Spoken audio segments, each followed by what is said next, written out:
मैंने घर पे मार्क लगा दिया है। अब घर का सारा माल सिर्फ अपना।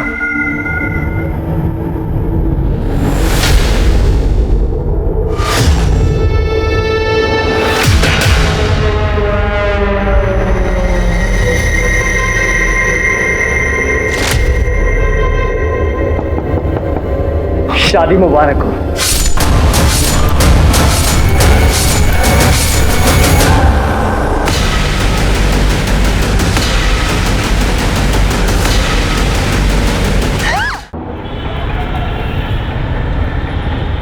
अंकल मेरी बात तो सुनिए, मैं क्या बोल रहा हूँ। पापा मैंने इसे यहाँ बुलाया था, छोड़ो छोड़ो।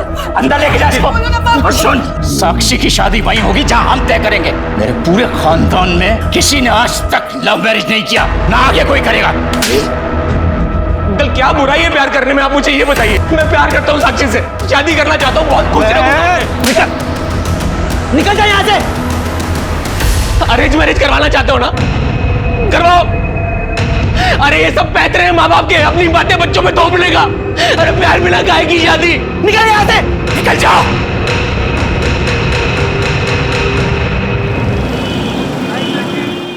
थोड़ा सा लेफ्ट करना, बस बस बस, करेक्ट।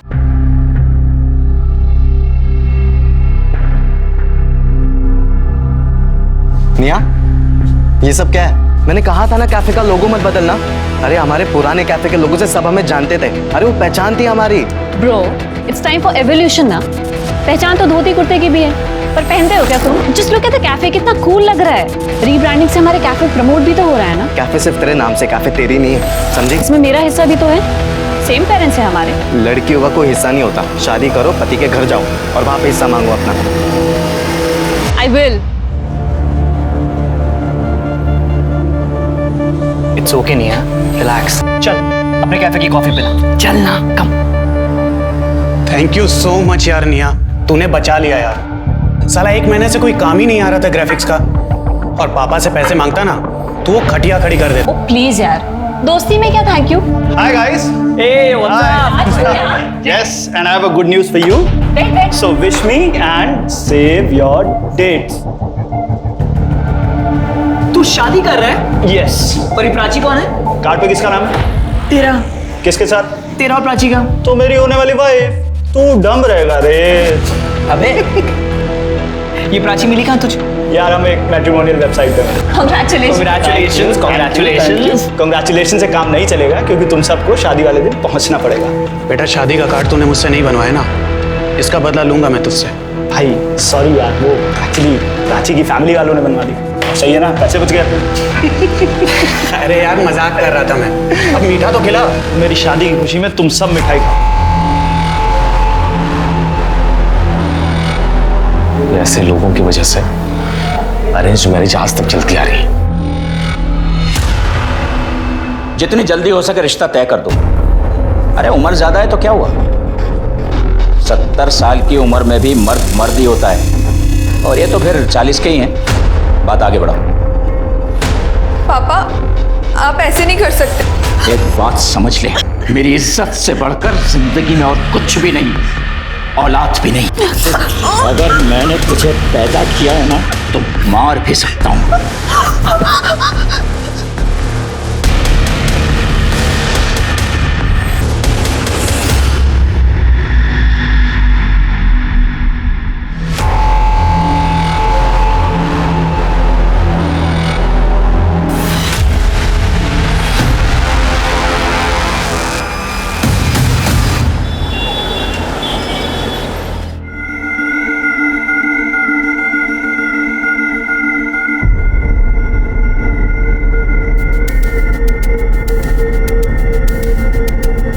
ए शानी, ला पैसे दे।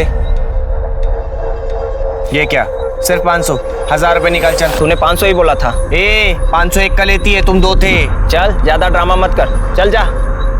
अवधू चल। ए शाने, कल आएगा ना तब देखेगी मैं तेरे को। अरे जान दे कमली, ये तो इनका रोज रोज का नाटक है। चल कम से कम 500 तो मिले ना। कई बार ये 500 भी अपने को नसीब नहीं होते। बहुत हो गया। पड़ोस वाले मोहल्ले में गोद भराई की रस्म चल रही है। अरे पर वो एरिया तो मल्लिका का है ना, और वैसे भी हम तो नकली किन्नर हैं। अरे तेल लेने गई मल्लिका, अब जो करेगी ना ये कमली करेगी।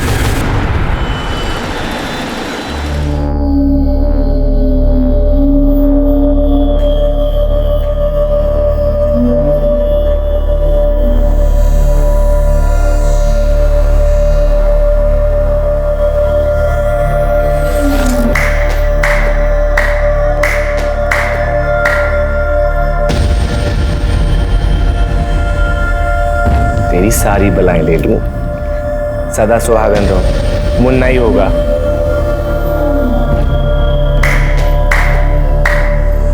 ए सेठ, किन्नर की दुआ कभी खाली नहीं जाती। घर में बेटा ही होगा, वो भी स्वस्थ। ला, अब हमारा मुंह मीठा करा और पर्स भी भारी।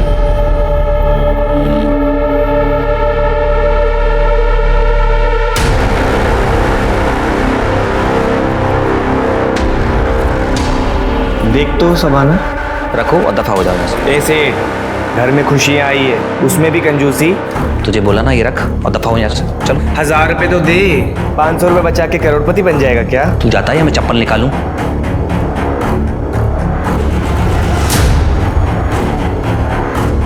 ए सेठ, इसकी मिठाई खा तू। छोड़ना रे, इसको बाद में देख लेंगे।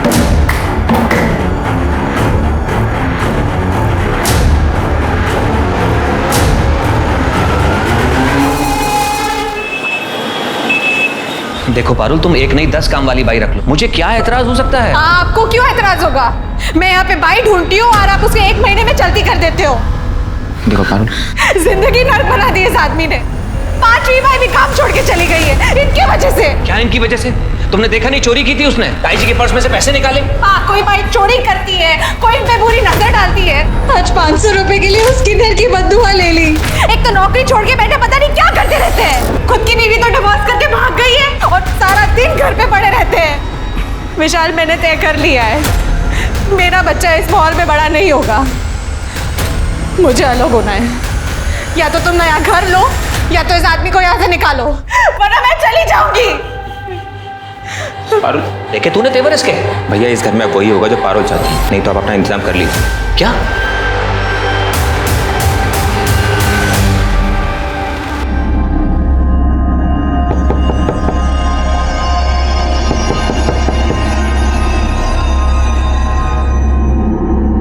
ये विनोद भैया को अभी क्या चाहिए?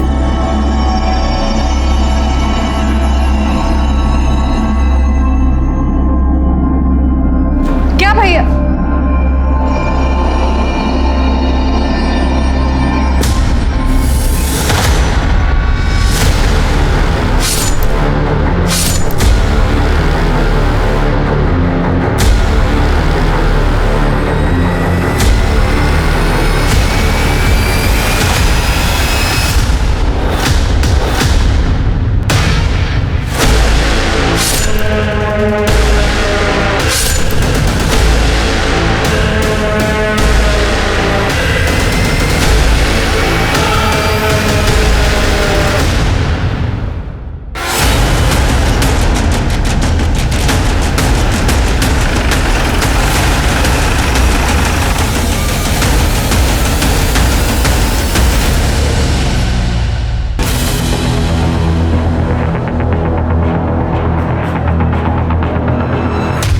चारों तरफ अच्छे से चेक करो।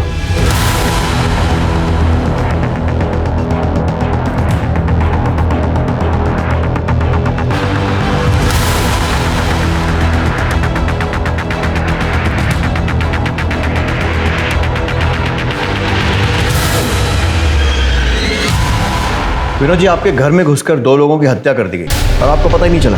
कान पर जूं तक नहीं रहेंगी। मेरे डिवोर्स के बाद सिर्फ मुझे इंसोम्निया और डिप्रेशन की शिकायत है। स्लीपिंग पिल्स लेके सोता हूँ। सर, कबर्ड्स को तोड़ा गया, सामान गायब। सब ले गए, रुपए, पैसे, जेवर। अंदर कैसा है, कुछ पता चला? सर, इस खिड़की से फोन सेंटर के निशान। सर ये देखिए, सर शू प्रिंट के निशान है, पर ऐसा लग रहा है किसी ने शू पे प्लास्टिक कवरिंग पहनी हो। मतलब पूरी तैयारी से आए थे। विनोद जी, किसी से दुश्मनी आपकी या आपके भाई की, या फिर हाल फिलहाल में कोई झगड़ा, या फिर किसी पर शक हो आपको? कौन मार सकता है? कोई मार सके ऐसा तो कोई नहीं। बस कल नौकरानी से झगड़ा हुआ था, मैंने उसे घर से बाहर निकाल दिया। छोटी मोटी चोरी करती थी घर में। क्या पैसे निकाल लिए? अच्छा आप फोन रखो, मैं आपको कॉल करता हूं। शीला, तूने ताई जी के पर्स में से पैसे निकाले? क्या क्या ताई जी के पर्स में से पैसे निकाले तूने ना? ये क्या कह रहे हैं भैया आप? मैंने तो ताई जी का पर्स देखा तक नहीं। अच्छा, तेरा पर्स निकाल, अभी पता चल जाएगा, सच्चाई सामने आएगी। पर्स निकाल। अरे पर्स निकाल। आप ये क्या कर रहे हैं? अरे भैया रुकिए, ये आप क्या कर रहे हैं? तुम लोगों को दिखाई नहीं देता? चोरी की है इसने। ताई जी के पर्स में से पैसे निकाले हैं। पर्स निकाल, पर्स निकाल। क्या कर रहे हैं भैया आप? मैंने तो ताई जी का पर्स देखा भी नहीं। ऐसे आदमी के घर में मुझे काम नहीं करना है जो और की इज्जत ना कर सके। नौकरानी की डिटेल्स लो और उसको थाने बुलाओ। आसपास एरिया में चेक करो कोई भी सीसीटीवी है क्या। चोरी हुए सारे सामान की लिस्ट बनाओ और सारे गहनों की लिस्ट ज्वेलर्स के पास भेजो। चोरी तो कर ली है, कहीं ना कहीं तो बेचने जाएंगे। सर, पारुल और विशाल का कत्ल उन्हीं के घर के अंदर कर दिया गया। पारुल 7 महीने की गर्भवती थी, फिर भी कातिल को रहम नहीं आया। अब कातिल जो भी हो, लेकिन किसी गर्भवती महिला का कत्ल करना हर एक के बस की बात नहीं। जो कोई मानसिक विकृति वाला शख्स ही कर सकता है, जिसकी नजर में इंसानी जान की कोई कीमत नहीं। साहब, मैंने चोरी नहीं की। पारुल भाभी तो बहुत अच्छी थी, लेकिन उनके वो जेठ साहब वो बहुत ही शक्की इंसान है। उनका खुद का तो तलाक हो गया था साहब, तो उन्हें किसी औरत की खुशी बर्दाश्त ही नहीं होती थी। 6 महीने में 4 काम वाली बाइयों को निकाल चुके हैं साहब। पारुल भाभी के साथ उनका बहुत झगड़ा होता था, और विशाल भैया पक्ष लेते थे तो उनसे भी झगड़ा होता था। उसको औरत और आदमी का फर्क ही समझ नहीं आता था साहब।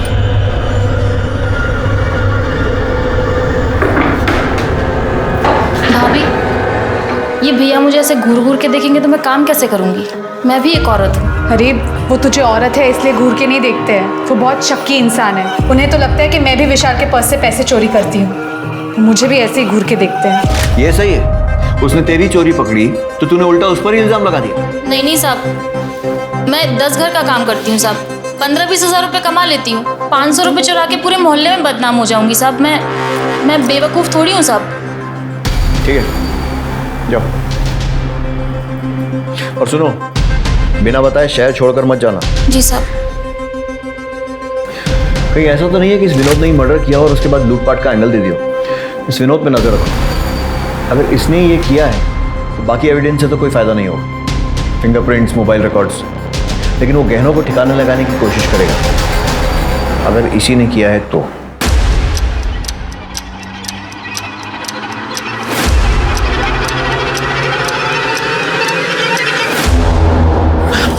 मेरी बात सुनो, देखो मैं पुलिस लेके आता हूँ, तुम बस एक बार सब कुछ बोल देना, उसके बाद ये लोग हमारा कुछ भी नहीं बिगाड़ पाएंगे। और अगर उसके बाद इन्होंने कुछ कहा ना तो सारे के सारे पुलिस लॉकअप में होंगे, मैं बता रहा हूँ। नहीं, मैं अपने फैमिली को ऐसे जेल में नहीं डाल सकती। ये लोग ना हमें खुश रहने देते हैं, ना हमें चैन से जीने देते हैं। तुम इनके बारे में सोच रही हो?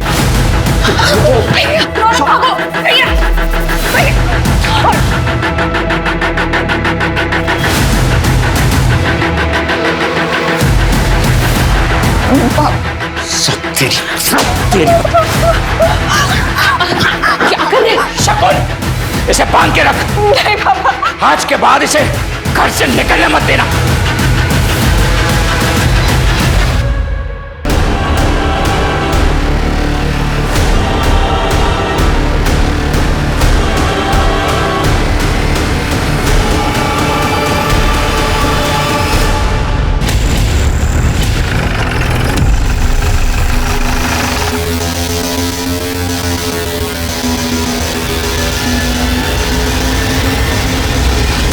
ये देखिए, पारुल और विशाल के मर्डर वाली रात विनोद किसी को मिला था और एनवेलप दिया था। पता करो ये कौन है। सर,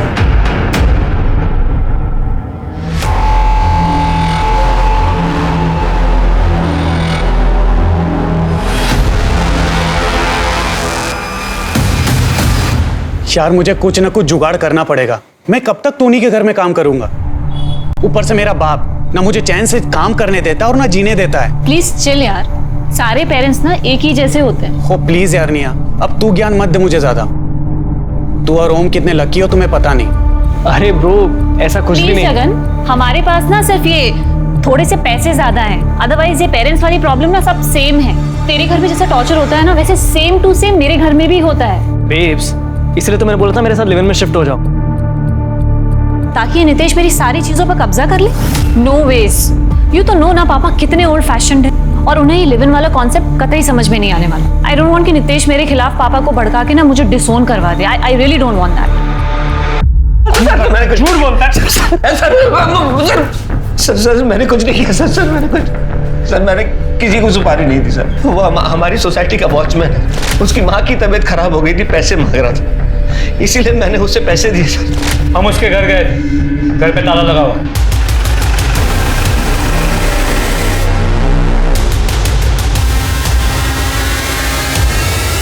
अपने गाँव गया होगा ना, मैंने पैसे इलाज के लिए दिए थे। कोई इलाज के पैसे नहीं थे, सुपारी दी थी अपने भाई और उसकी बीवी को मरवाने के लिए। सच बोला? नहीं सर, मैंने पैसे उधार में ही दिए थे, और कुछ भी नहीं। तोड़ो इसको, और तब तक तोड़ो जब तक कि सच नहीं बोलता है, और उस वॉचमैन को ढूंढो।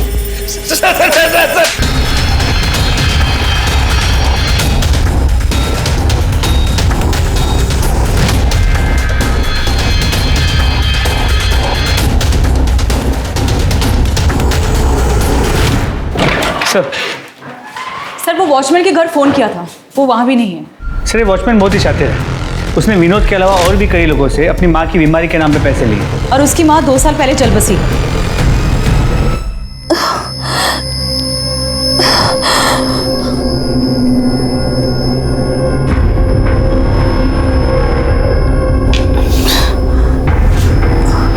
साक्षी,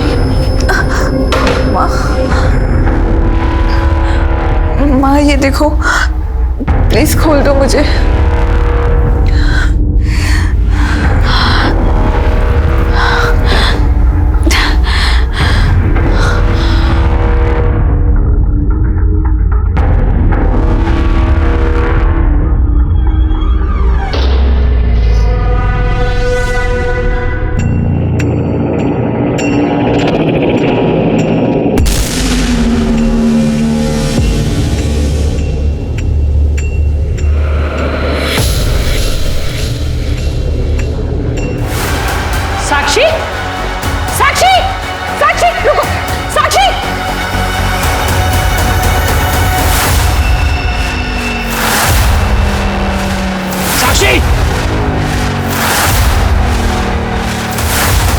साक्षी, रुक जा, मैं कहता हूँ साक्षी रुक, चला ले ऊपर।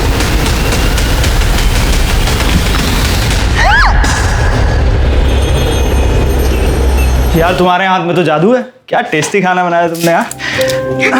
सच बताऊं तो आज अपने दोस्तों से इतने टाइम बाद मिलकर बहुत अच्छा लगा। हाँ।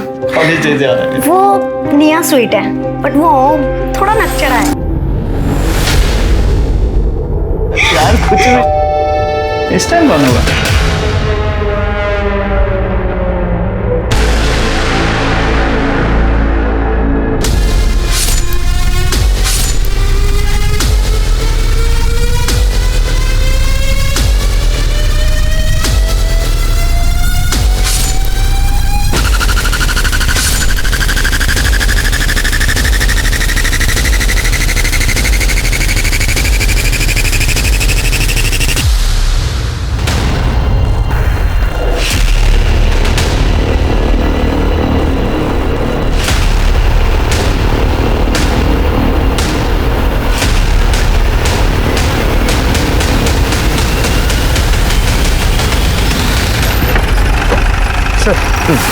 ये सफाई वाला सुबह कचरा लेने आया था, दरवाजा खुला था, उसने खून देख के हमें कॉल किया। सही देखिए।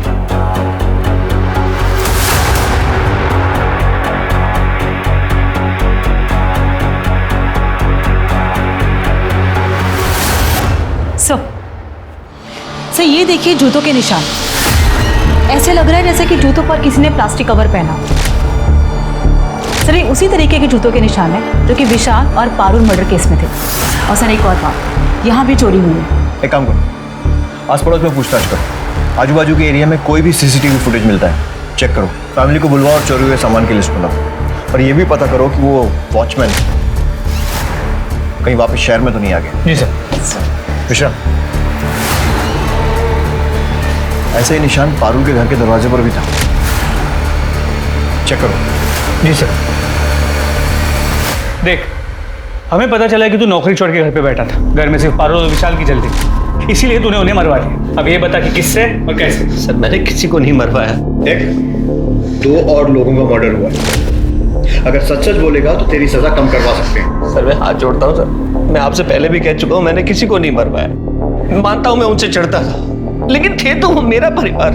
अब आप बता रहे हो एक घटना फिर से घट गई, तो मैं तो बेकसूर हुआ ना सर। सर, राज के घर वाले आए। नए घर में शिफ्ट हुआ था सर, कल सत्यनारायण की पूजा रखी थी, हम भी वहां पर थे। दोपहर का खाना खाकर हम दोनों निकल गए थे सर, क्योंकि उसने अपने दोस्तों के साथ एक पार्टी रखी थी। आप जानते हैं उन दोस्तों को? जी सर।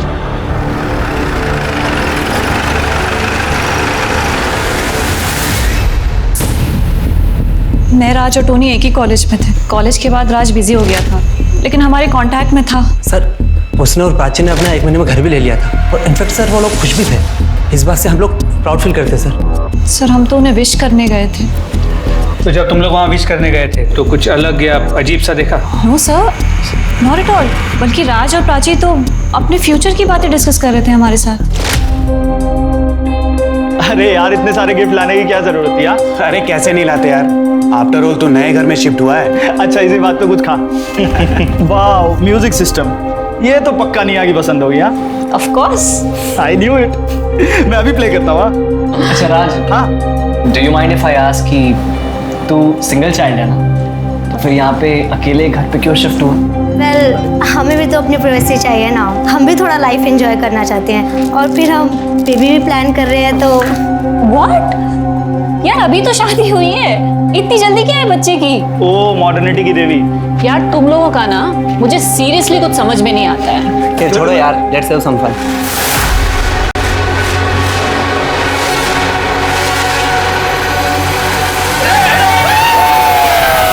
सर, राज अपनी फैमिली का इकलौता बेटा था, लेकिन प्राची उसके साथ अलग रहने लगी थी। कहीं ऐसा तो नहीं कि उसकी फैमिली ने? नहीं हाँ, उसकी फैमिली ऐसा कुछ नहीं कर सकती है। ऑल्दो सर, राज की जो एक्स गर्लफ्रेंड थी रितु, वो भी उससे झगड़ा करती थी, और कई बार तो सोशल मीडिया पे उसके साथ पिक्चर्स पोस्ट करके उसे गालियां भी देती थी। ओह यस सर, ये देखिए सर, राज ने कल ही सत्यनारायण की पूजा के पिक्चर्स डाले थे। ये देखिए रितु ने क्या कमेंट किया हुआ है।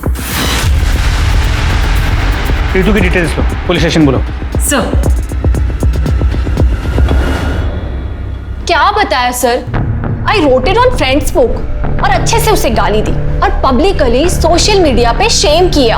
आपको पता है मेरे कितने फॉलोअर्स हैं? 2000। 900 लोगों ने तो मेरी पोस्ट भी लाइक की, और सबने कहा यू गो गर्ल। देखो, हमने पता किया है तुम्हारा राज और उसकी बीवी के साथ झगड़ा हुआ। अरे चूड़ियां ले लेंगे यार पहले। कमीने, मेरी लाइफ बर्बाद करके तू इसके साथ यहाँ मजे कर रहा है? देखो रितु, अब मेरी और राज की शादी हो चुकी है, तो तू चुप बैठ चुड़ैल, समझी? तेरी औकात नहीं है मेरे सामने बोलने की। Ritu, behave yourself. तुम्हारी इन्हीं हरकतों की वजह से ना मैंने तुमसे ब्रेकअप किया। हरकत? व्हाट हरकत? हाँ, ऐसा क्या किया मैंने तुम्हारे साथ? बोलो ना, क्या किया? थप्पड़ मारा तुम्हें? तुम्हारे कपड़े फाड़े? अब मेरे पति को हाथ लगाया तो मुझसे बुरा कोई नहीं होगा। Get lost. हाँ तो वो डिजर्व करता था सर, और मेरा उसे मार के क्या फायदा होगा? मैं तो उसे तड़पते देखना चाहती थी, उसकी शादी टूटते देखना चाहती थी, लेकिन मर के तो वो सस्ते में निपट गया ना। डॉक्टर को दिखाया? मतलब थोड़ा। क्यों सर? क्योंकि तुम्हारी बातें ऐसी हैं। इसके अलावा चेक करो। फिलहाल जाइए, लेकिन शहर छोड़कर मत जाइएगा। जी सर। चलिए। ये क्या कर दिया सोशल मीडिया ने आजकल के बच्चों का? मेरा बेटा भी पूरे समय फोन पे चिपका रहता है। अरे कितनी बचकानी बातें करती है। लेकिन सर, क्या ये मर्डर कर सकती? लगता तो नहीं है। इस पर नजर रखो कि कॉल रिकॉर्ड चेक करो, पता करो इसने किसी शेडी आदमी से कांटेक्ट किया है या फिर किसी को हायर किया है। ऐसा करो, विनोद का सोशल मीडिया भी चेक करो, कहीं ये लोग ऑनलाइन तो लोगों को हायर नहीं कर रहे। अच्छा, बाकी के सीसीटीवी फुटेज आए? सर, राज के घर के पास एक बैंक के एटीएम का सीसीटीवी फुटेज मिला, उसे क्रॉस चेक कर रहे हैं। और ज्वेलर से कोई इन्फॉर्मेशन? सर, अब तक कुछ नहीं। सर, मोस्ट प्रोबेबली ये ज्वेलरी शहर के बाहर बेची गई होगी। एक और शादीशुदा जोड़े का कत्ल हो गया। शुरुआती जांच के हिसाब से यह केस भी विशाल और पारुल के मर्डर केस जैसा है। यहाँ पुलिस की तहकीकात पर भी कई सवाल खड़े होते हैं। क्या पुलिस ने जल्दबाजी में केस बंद करने के चक्कर में कहीं विनोद को गलत तो नहीं फंसा दिया? और क्या पुलिस अगर इस मामले की कई एंगल से जांच करती तो राज और प्राची की जान बच सकती थी? जांच के दौरान एक अजीब बात सामने आई। इन दोनों घरों के बाहर ही इस तरह के मार्ग थे, यानी कत्ल सोची समझी साजिश का नतीजा था। पर सवाल यह है कि इतने सारे घरों में इन्हीं दो घरों को क्यों चुना गया? विशाल पारुल और राज प्राची के बीच क्या कोई कड़ी जुड़ती है? क्या पुलिस इस बार सही मुजरिम तक पहुंच पाएगी या फिर कुछ और मौत होनी तय है?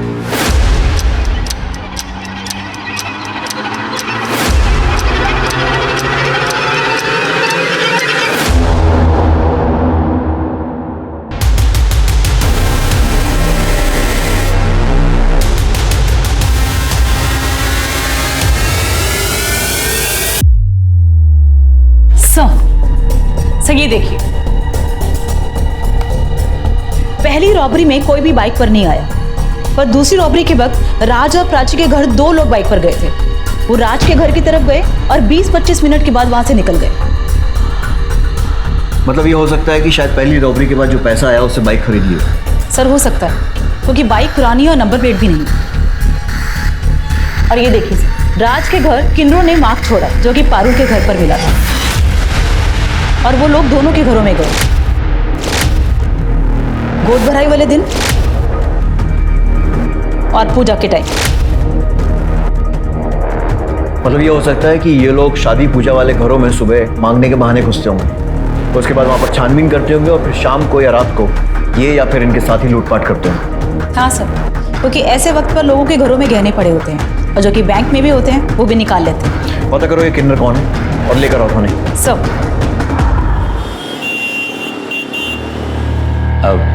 वैसे हमारी साक्षी बहुत सुंदर है, वो उसका एक्सीडेंट हो गया है ना, इसलिए थोड़ा मुरझाई सी लग रही है। कोई बात नहीं भाई साहब, साक्षी की सुंदरता कम नहीं हुई है ना निखिल? हमारी तरफ से ये रिश्ता पक्का समझिए। साली चुड़ैल, नकली किन्नर काई की, मैं तेरे को बोली ना मेरे एरिया में आने का नहीं करके। मल्लिका, ये एरिया तेरा बाप का है क्या? अरे बाप निकल ठीक है तू।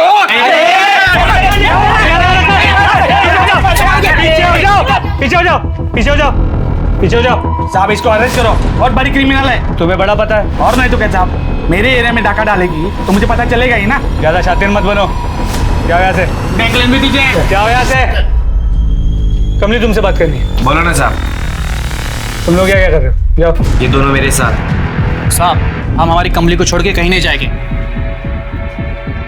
ये देखो, ये 4 लोगों का खून हुआ है और इनके घर चोरी भी हुई।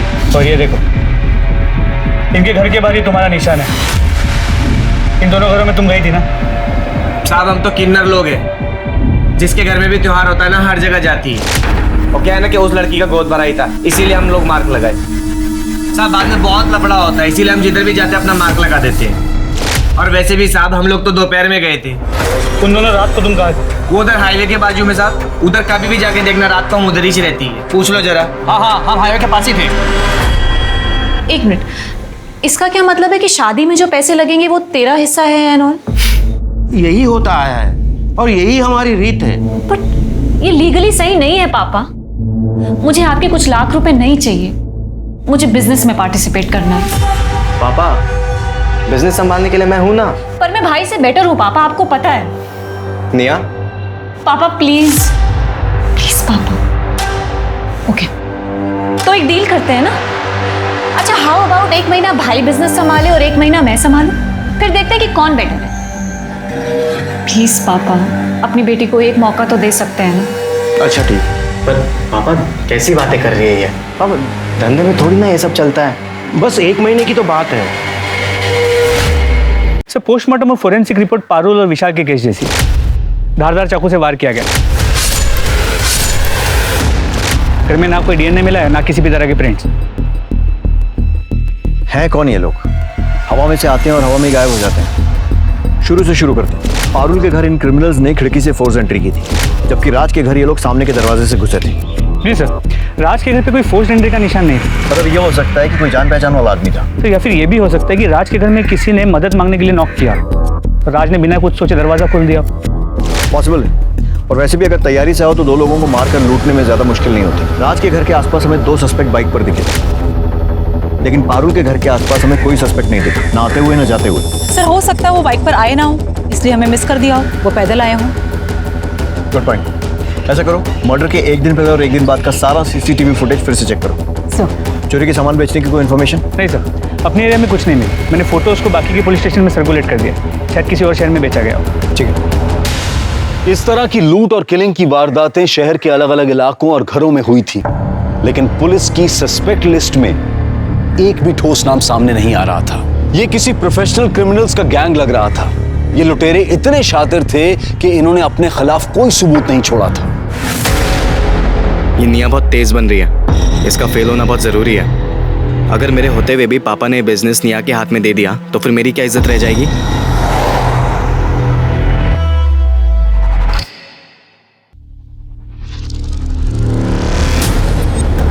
ये यहाँ क्या कर रहा है? जानते हो इसे? जी सर, उस दिन कैफे में देखा था, राज का दोस्त है। सर कमली के अलावा यही एक कॉमन लिंक है। मर्डर वाली रात कुछ घंटे पहले ये वहाँ देखा गया था। और निकला कब? सर मर्डर की अगली सुबह टोनी के साथ। मतलब मर्डर की 1 रात पहले आया और मर्डर की अगली सुबह निकल गया। इसका एड्रेस निकालो और सारी डिटेल्स पता करो। सर सारा टाइम कंप्यूटर पे लगा रहता है। उस दिन मैं नाराज हो गया, थोड़ा सा कुछ कह सुन दिया तो नाराज होकर अपने दोस्त के घर चला गया। कौन से दोस्त के? टोनी है उसका दोस्त। तो बोला कि प्रोजेक्ट पूरा करके आऊंगा, 2 दिन बाद वहीं से आया।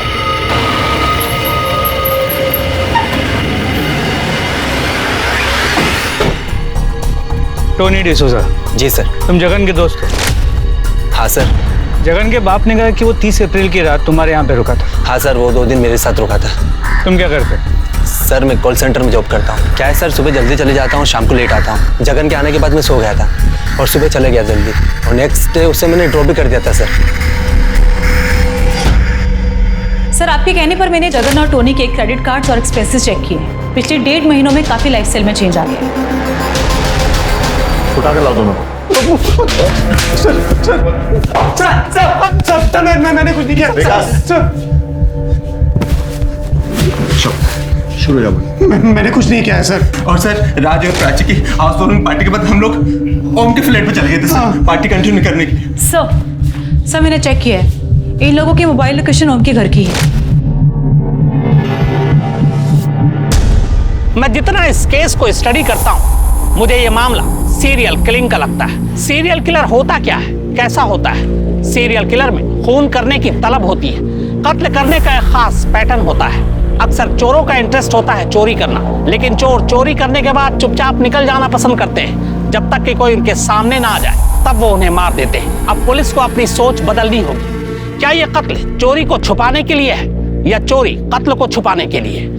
क्योंकि अगर ये मामला सीरियल किलिंग का है तो फिर कई मौत होनी अभी बाकी है।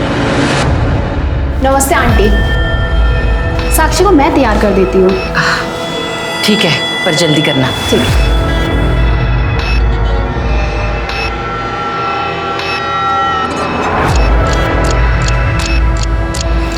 ये ले, रौनक से बात कर। हेलो रौनक। देखो साक्षी, मुझे सब पता है वहाँ क्या चल रहा है। मैंने सब अरेंज कर लिया है। तुम बस आज कुछ भी करके रेलवे स्टेशन पहुँच जाओ, बाकी सब मैं देख लूँगा। 11:30 बजे तक वहाँ पहुँच जाना। सब ठीक है साक्षी?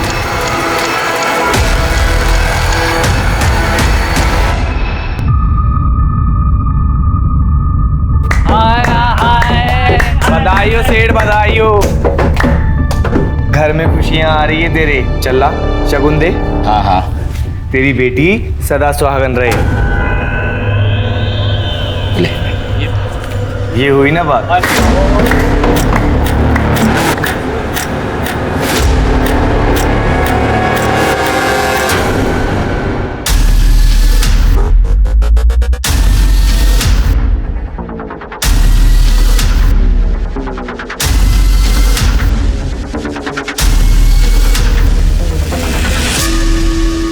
सारी तैयारियां हो गई ना? हाँ। मैं कुछ और सुनने वाला।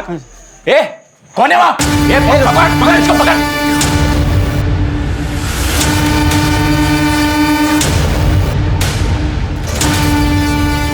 कौन है तुम लोग?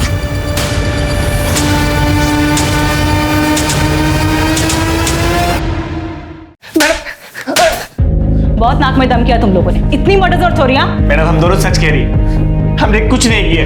तो उस घर में क्या शादी के लड्डू खाने गए थे आधी रात को? मैडम वो तो हम उस लड़की को भगाने। एक मिनट, लड़की को भगाने? वो साहब कितना अच्छा मुख है तेरा, जी करता है तेरी सारी बलाएं ले। ये लोग मेरी शादी जबरदस्ती कर रहे हैं, मुझे आज रात यहाँ से भागना है, प्लीज मेरी मदद कर दो। मतलब उस लड़की की जबरदस्ती शादी हो रही है? जी साहब। साक्षी को फोन लगाओ। सब नहीं सर, मेरी शादी मेरी मर्जी से ही हो रही है। वो कमली हमसे झूठ बोल रही है। ठीक है।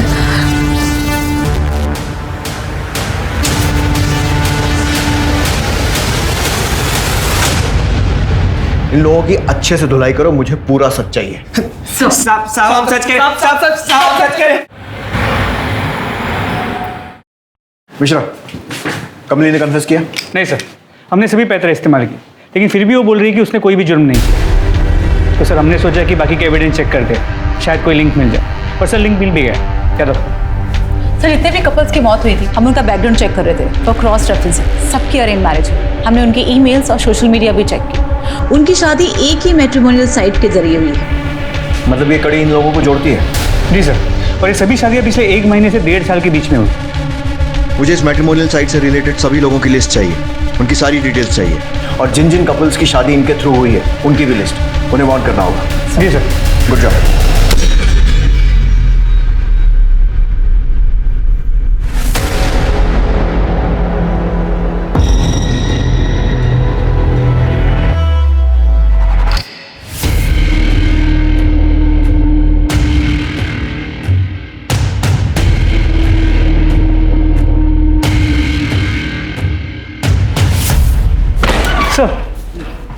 सर टोनी डिसोजा, पारुल का पड़ोसी और राज का दोस्त। ये उसी कंपनी में काम करता है जो विवाह केंद्र का वेबसाइट मैनेज करती है। और इस टोनी ने आज ही साक्षी और निखिल का अकाउंट भी एक्सेस किया है। ये साक्षी वही लड़की है ना जिसके यहाँ वो किन्नर चोरी करने गए? हाँ सर। 1 मिनट, बहुत बड़ी गलती होगी हमसे। ये क्रिमिनल्स लड़की के मायके नहीं बल्कि उसके ससुराल में चोरी करने, लूटपाट करने और मारने जाते हैं। शायद कमली सच कह रही थी। यार गाड़ी निकलो।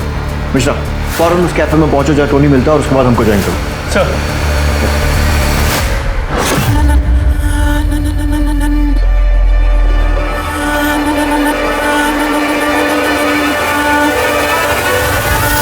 और इसीलिए मुझे ये शादी करनी पड़ी।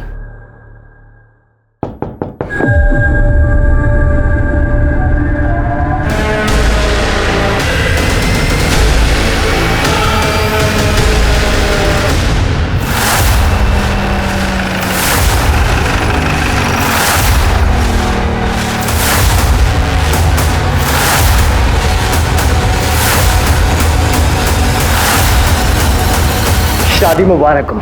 हाथ पीछे, मैं तो खोपड़ी पे गोली मारूंगा। पीछे चाकू फेंको, पकड़ो दोनों को।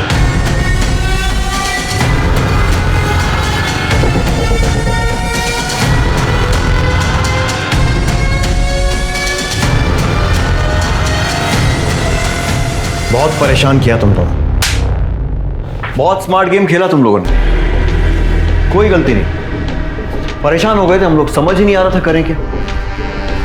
फिर हमने वही किया जो हम लोग हर बार करते हैं, कॉल रिकॉर्ड्स को अच्छे से चेक किया। और एक चीज नजर आई, हर मर्डर और लूट के पहले तुम चारों की लोकेशन ओम के घर पर ही मिली। और तब लगा कि यार दाल में तो कुछ काला है। तुमको उठाने पहुंचे तो तुम्हारा भाई नितेश, उसने तो पहले ही पुलिस को फोन कर दिया था तुम्हें पकड़वाने के लिए।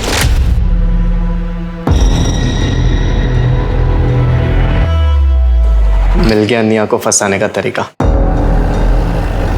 निया और टोनी का है? सर टोनी का तो पता नहीं, लेकिन मुझे पता है निया कहाँ पर है। मैंने अभी उसका मैसेज देखा सर। रेड पिल पार्टी सर, ये पक्का ड्रग्स वाली पार्टी है 100%। Please arrest as soon as possible. तुम्हें बहुत जल्दी अपनी बहन को अरेस्ट करवाने की? सर आप निया को अरेस्ट करेंगे तभी तो पापा ये कैफे मुझे देंगे, and everything is fair when it comes to business. Sir मेरा भाई ना एकदम यूजलेस है, वो ना ही एक अच्छा बिजनेसमैन है और ना ही एक अच्छा भाई। और ना ही खूनी लुटेरा। पहला विक्टिम कैसे चूज किया था? सर वो टोनी अक्सर अपने पड़ोसियों की बातें करता था, पारुल और विशाल। और उस रात को तो जगन ने भी उन दोनों को झगड़ा करते हुए सुना और फ्रस्ट्रेट होकर मैं वीडियो कॉल किया था। यार ऐसे लोगों को जिंदा रहने का कोई हक नहीं। अपनी अरेंज मैरिज की फ्रस्ट्रेशन दूसरों पे निकालते हैं और अब बच्चा आएगा फिर उसकी भी लाइफ झंड कर देंगे। उसके बाद हम लोग कैब पकड़ के टोनी के घर चले गए ताकि हम लोग रजिस्टर ना हो सके। उसके बाद हम लोगों ने स्क्रू ड्राइवर से खिड़की खोली और अंदर जाके उनको मार दिया। क्या भैया?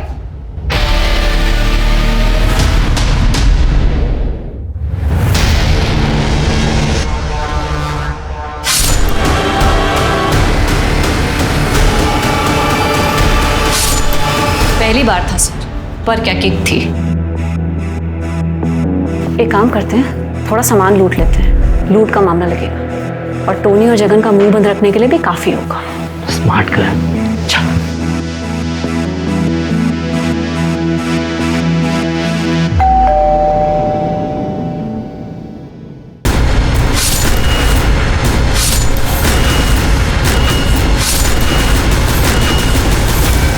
उसके बाद हमने पैसे टोनी और जगन को देना शुरू कर दिया और वो भी हमारी मदद करने लगे। टोनी हमें इंफॉर्मेशन देता था अपनी वेबसाइट से। उसके बाद हम रेकी पे जाते थे ये पता करने के लिए कि कौन अकेले रहता है और किसके पास कितनी सिक्योरिटी। अगर हमें ऐसा लगता था कि हम दोनों उस चीज़ को हैंडल नहीं कर पाएंगे तो टोनी और जगन को अपने साथ लेते थे। मर्डर करने के बाद हम वो कपड़े और ग्लव्स जगन को देते थे और वो उसे डिस्पोज करता था। उसके पापा म्यूनिसिपल डिपार्टमेंट में काम करते हैं।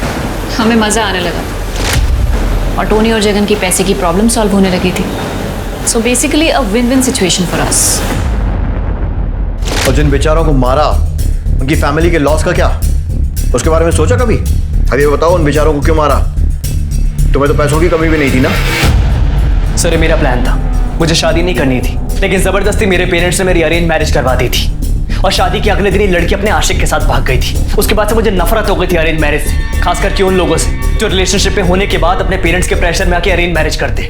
फट्टू होते ऐसे लोग साले। और मुझे प्रॉब्लम थी बच्चों के क्रेज से। अरे पॉपुलेशन इतनी बढ़ रही है सर, मतलब अगर प्यार नहीं है तो शादी करके बच्चे पैदा करने का क्या फायदा? और ये पेरेंट्स, इनके साथ जो जबरदस्ती हुई ये अपने बच्चों के साथ भी वही करते हैं। For what? किस लिए? ऐसे बढ़ाएंगे अपने वंश का नाम? बहुत क्रांतिकारी विचार हैं तुम लोगों के और मेरे हिसाब से आपके आगे आने वाले कुछ साल जेल में बीतने वाले। सीरियल किलर को पकड़ना इतना मुश्किल क्यों है? मैंने अपने करियर में कई सीरियल किलर से मुलाकात की और बात की और जो चीजें समझ में आई वो ये है कि एक तो सीरियल किलर हमारे आसपास होता जरूर है पर शक की कोई गुंजाइश नहीं छोड़ता, बेहद लो प्रोफाइल रहता है, उसका टारगेट बहुत साफ होता है, वो हमारे आसपास होते हैं, हमारे बीच में होते हैं लेकिन कभी भी शक की कोई गुंजाइश नहीं छोड़ते। और यही वजह है कि दुनिया की कोई भी पुलिस हो, सीरियल किलर को पकड़ना उनके लिए सबसे मुश्किल होता है। अब मैं अनूप सोनी आपसे विदा लेता हूं, फिर मुलाकात होगी क्राइम पेट्रोल सतर्क में एक और नए केस के साथ और उस पर हमारे एक्सपर्ट के विश्लेषण के साथ। तब तक अपना और अपने परिवार का ख्याल रखें, सतर्क रहें, सुरक्षित रहें और देखते रहें क्राइम पेट्रोल सतर्क। जय हिंद।